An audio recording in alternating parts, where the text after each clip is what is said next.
of here. I'm doing the read. Out of here. I'm doing the read. No Bamba time. Patrick Beverley. Out of here. I told you.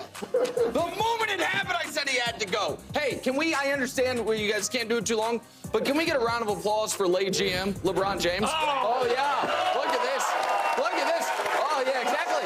Hold on. You're not going to give... No. You're not giving Rob Pelinka any credit? Well, no, because he got no blame. Remember, the Russ trade wasn't him. LeBron walked into his... No. Okay, so I just want to make it sure I understand. Yeah. The good moves the Lakers makes are the GM. The bad moves are LeBron. It's so fascinating how that works. It's so amazing. LeBron made them do these things, except for the things they wouldn't do that would have been good, like hire Ty Lue. Those they didn't listen to him on. But Russ, he made him do. He walked in with a ski mask and a gun. Made him trade for Russ. But now he's gone. That's Rob Pelinka. Give me a break. Well, let me More say importantly, this, you're clearly now they got excited shooting. about this. Oh, yeah. Oh, really? Okay. Yeah, so they got some shooting. This looked a lot better until Phoenix got Durant. All right, before the Phoenix trade, you're thinking, okay, it's a nice trade for the Lakers, makes them a little better. And you know what? If they're healthy and AD plays like he can, they got a puncher's chance in the West. We can show the video. And now they don't even have a puncher's chance because Phoenix is head and shoulders above them. Oh, my God. Brew, can I show you this video of AD that we still don't know about? We have had so much talk about Kevin Durant moving and the great Patrick Beverley moving.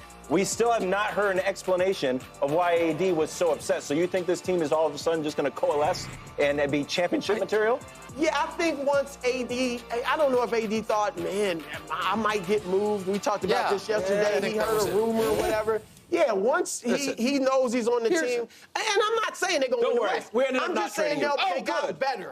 They got better, but Phoenix is better. Much like the Lakers, for the most of the last decade, I'm not that worried about championships. Here's what I'm worried about. Can you go 16-11, which will get you to 500, and I think make the play-in? Be the 8th seed, knock Jokic out of the playoffs, and just keep the Nick Wright hot streak going. That's what I'm focused on here. Also, by the way, they added shooting in Beasley. I don't love D'Angelo Russell, but he can shoot. Shooting in Bamba. You got rid of the two most toxic parts of your team in Russ, who just was never going to work, and he got upset, and Beverly, who it doesn't work anywhere.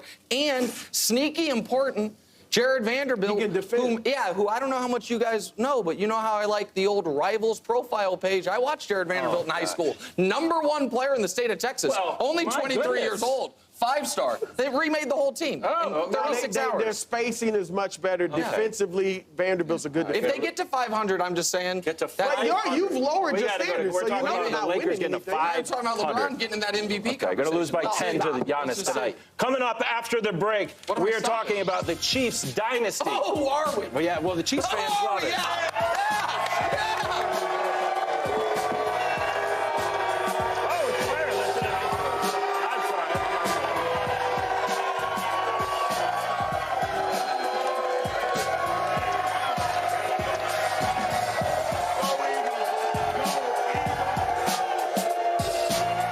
Yep. This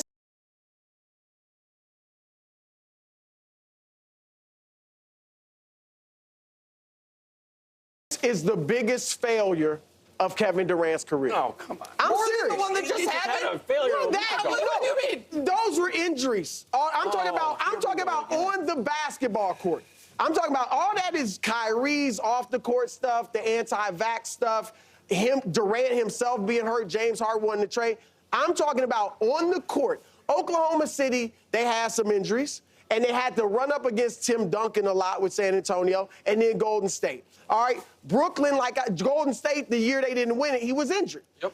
Brooklyn, it was all types of stuff out of his control that really stopped it. They only played 16 games together with Harden, Durant, and Kyrie. This, assuming they're healthy, you got size with DeAndre Ayton. You got everything. You got another great player with Devin Booker. You got one of the best point guards of all time who wants to distribute. And who wants to lead. Yes. Which Kevin Durant doesn't want to do. Wants to get buckets and Chris Just like Golden State, he could step in and Steph will lead and Draymond will lead. 100%. Chris Paul will lead. And the depth, they took a little hit on the depth, but they still have some depth. And defensively, with all their injuries, they still are a top 10 defensive team this year. And Durant, I think, will help them be even better. So they should win the West if they're healthy. I don't know if they'll get better defensively because Mikal Bridges is probably their best defender on the way out. But this is a no-brainer trade for Phoenix, right? And I agree with what you're saying. If you're building out the team, you have two of the best scorers in basketball on the wing in Booker and Durant. You have Chris Paul, who doesn't need to shoot the ball and can do all the stuff that is a part of winning basketball that has nothing to do with playing basketball, the team leadership stuff. He can do all that that Durant doesn't want to do. And Ayton can roll to the basket and rebound and all that. But Brew already got us to what makes this so interesting. Kevin Durant was on, after Kyrie asked out, for this year, if he wanted to be on it, a legacy free roll, where whatever they did, he was going to get credit for, and whatever they didn't do, people were like, well, what do you expect? Kevin Durant even told us, why do you expect us to win? It's Kevin Durant and Cam Thomas. Well, all of a sudden, it's quite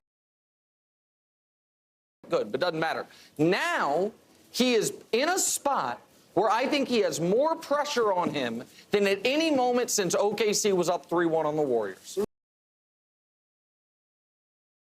More pressure where, if this team doesn't make the finals, and listen, I've been taught the last 15 years, making the finals and losing is the worst thing you can do in the NBA. If they don't win the championship, folks are going to come for him.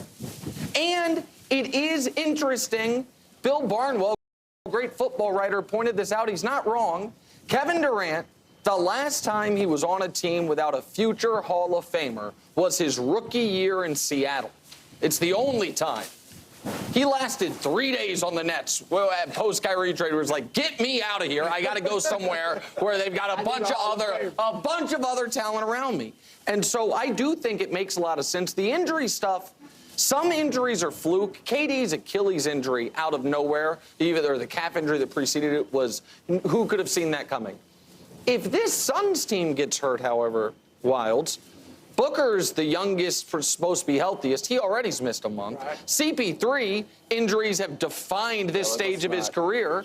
And then Durant has been hurt every year post-Achilles to some degree. So if they do suffer some type of injury, you can't say we never saw this coming. True. But on paper, it's a no-brainer for the Suns. No-brainer. I'll show you some statistics of where the Suns are right now. Points, they're 21st. They're going to get better. Rebounds, Kevin Durant, sneaky good rebounder, going to get better. The defense is going to get better. Field goal percentage, going to get better. 3 points, going to get better. So I think offensively they get better. Defensively they get better. They stay healthy. They should make a run. You are still locked in on your Warriors. You can abandon them now since we are in Phoenix. I checked the bylaws of the show. If you are doing a remote show somewhere, you are allowed to become a fan of that show. He is Mr. Inconsistency. I am an analyst, first and foremost. No one's doubting that. These dudes like to come up and make hot takes to get the crowd all wild. I'm about analysis.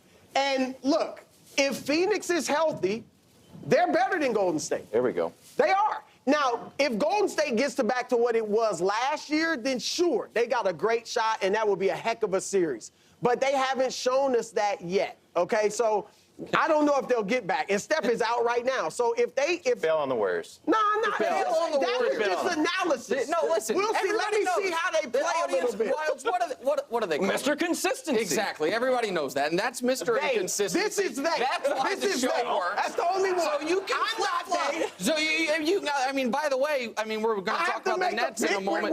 I'm just telling you. 16 hours from the trade. You had to make a pick before the season, but now you're going to change it and wiggle out of it. Doesn't matter. Here's the last point on the Suns part of it from Durant's perspective, bro. This is an odd basketball reference page, an odd career for Kevin Durant if they don't win this year in Phoenix. This is there is no like storyline of this guy's career other than he's awesome.